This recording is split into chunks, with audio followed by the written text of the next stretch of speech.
Today we're going to talk about Scrum of Scrums, also called SOS. First, I want to provide some background on what is a Scrum of Scrums or SOS, the different frameworks, because each one of them has their own perspective on how this should be ran successfully. I'm going to provide some tips and tricks to land your first SOS or brush up on your current skills. So make sure you stick to the end because you won't want to miss what I'm going to provide in this video.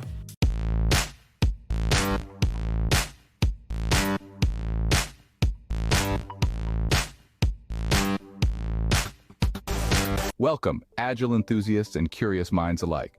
Today, we are delving into the concept of Scrum of Scrums. This methodology was brought to life in 1996 by Jeff Sutherland and Ken Schwaber. It's a scaled Agile technique designed to coordinate multiple teams working together to deliver complex solutions. Now let's talk about the time box for Scrum of Scrums meetings. These meetings typically last for about 15 minutes, providing a brief yet effective platform for communication and coordination. What's covered during these meetings? Things like progress updates, challenges faced, and coordination between teams. Now imagine a team of around 5 people, give or take. This is the ideal size for maintaining desired outcomes. And for larger teams, they're split into smaller, more manageable groups. Scrum of Scrums, in essence, is not just a tool for scaling Agile to manage larger, more complex projects. It's a structured yet adaptive way of keeping everyone in sync, overcoming hurdles, and ensuring a smooth workflow amidst the intricacies of project management. Now you might be wondering who steers this ship. Let's look at the roles involved in Scrum of Scrums. First up, we have the Chief Product Owner. This person's task? Ensuring the overall vision of the product, guiding the team towards creating a unified, high-quality outcome. Then there's the Scrum of Scrums Master, who's like a conductor, orchestrating the various Scrum teams to work in harmony. They handle coordination, communication, and help iron out any issues that might hinder progress. These roles, while may seem daunting, are essential in ensuring a fully integrated product at the end of every sprint. So, how can we make the most of Scrum of Scrums? Let's dive into some best practices. First and foremost, transparency is key. It's about open communication, sharing progress and challenges. Next, inspection. Regularly evaluating the work, adjusting the course if needed. It's about learning and improving. Finally, adaptation, the art of evolving based on what's learned. It's about being flexible and responsive. A team size around 4 to 6 people is ideal, and if it's larger, consider breaking it down. Remember, additional roles like Chief Product Owner or Scrum of Scrum Master may be required. With these best practices, Scrum of Scrums can be a game changer in delivering complex solutions. I want to thank everybody for making it this far in the video. Remember, if you haven't subscribed, please subscribe, like this video. Continues more content going forward. Now, let's get back into the topic. Let's talk about the Scrum of Scrums here. You can see here, there's different ways to coordinate this meeting, different options, different reasons, but the ultimate goal is cross-coordination between the teams. Ultimate goal. So however you solve that is really up to you and your teams to accomplish that goal. So first of all, let me give you some couple options of how this would work, who should attend, timing, and some agenda topics as well that we can talk about or you can use within your cross-coordination meetings. So first of all, there's a couple options here. You can have a daily 15-minute, you can have 2 or 3 times a week, 30 minutes. Or another option is some kind of Slack MS Teams channel. Maybe you have a Twitter battle or X battle on who, maybe that's how you communicate. There could be conversations within Bitbucket as well that may be between developers. So, and option number 4 is nothing at all. Right? That's of course an option. You don't have to do this thing. This is just a way to cross-coordinate with some flexibility. Just because things change, right? And this is maybe not your immediate team. This is how maybe just outside your team that helped build the product. So this is important to coordinate anything that has changed.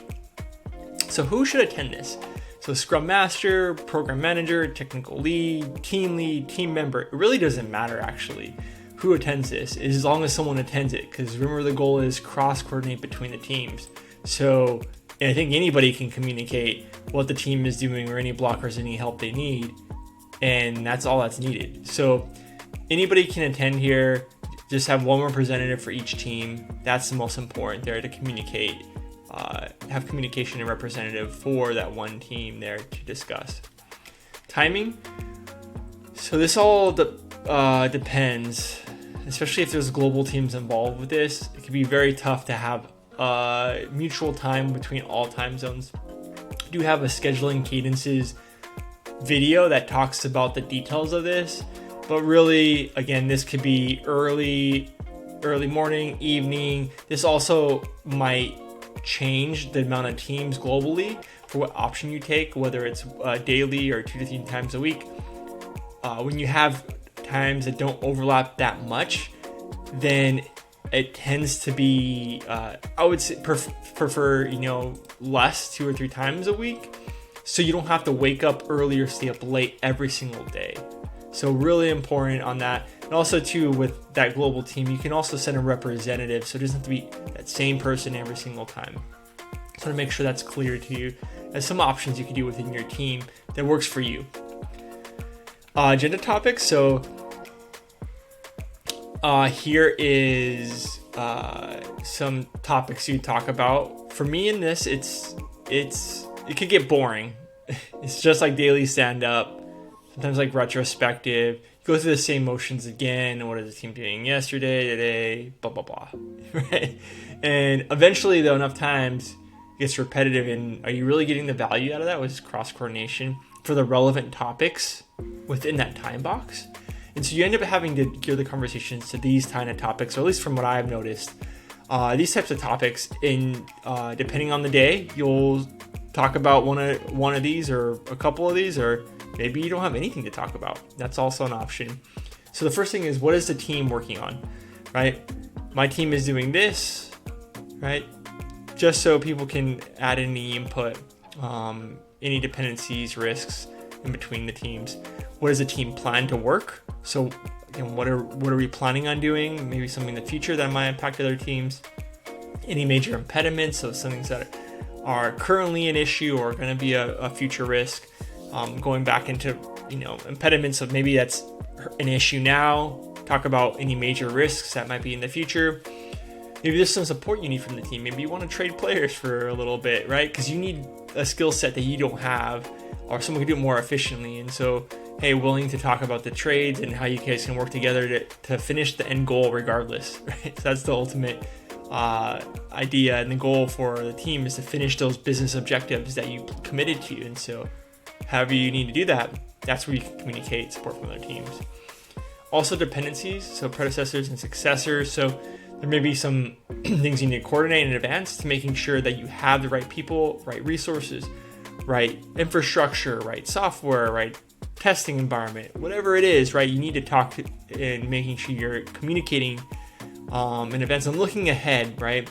Taking really that proactive look at your team, but also the other teams as well, things that they might not have noticed or not noticed yet. So here's multiple Scrum team setups. This is just an example I've seen in some of the frameworks. So you have a 15-minute daily stand-up for Scrum.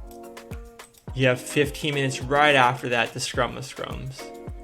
Then you have 15 minutes right after that, the Scrum of Scrums. So really the idea here is you can coordinate between a lot of different parties within 45 minutes. You think of if there is, we'll say 5 Scrum teams here, and they have 5 members each, right? You have 25 there. And the same thing here, right? You can see that maybe 50 members can be communicated. And same thing here, right? You can get the point, is that you can communicate with a lot of people within 45 minutes. And that's the value of this, is that you can be flexible. Things are going to change, communicate, work together to make that happen. And this is a daily version, but if you have maybe a twice a week or 3 times a week version, maybe you only have this once, 2 times or 3 times a week, right? So just keep that in mind. But this is just kind of a example. So this is the Scrum of Scrums.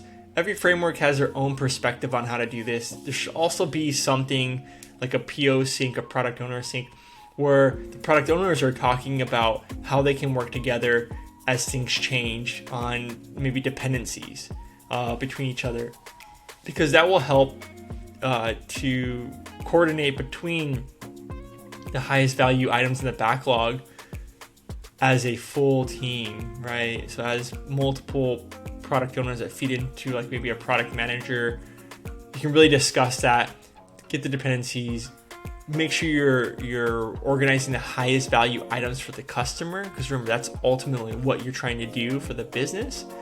And so just keep in mind, there has to be something similar on the product side as well. So that was all for the Scrum of Scrums. I'd like to hear what your teams do that have been beneficial for cross-coordinating between teams. Is there an option here that I'm not listed? Is there other options that you do within your team? Please leave in the comments below. I'd like to hear, discuss. And for those that found this video useful, please like the video, please subscribe, and I will see you in the next video.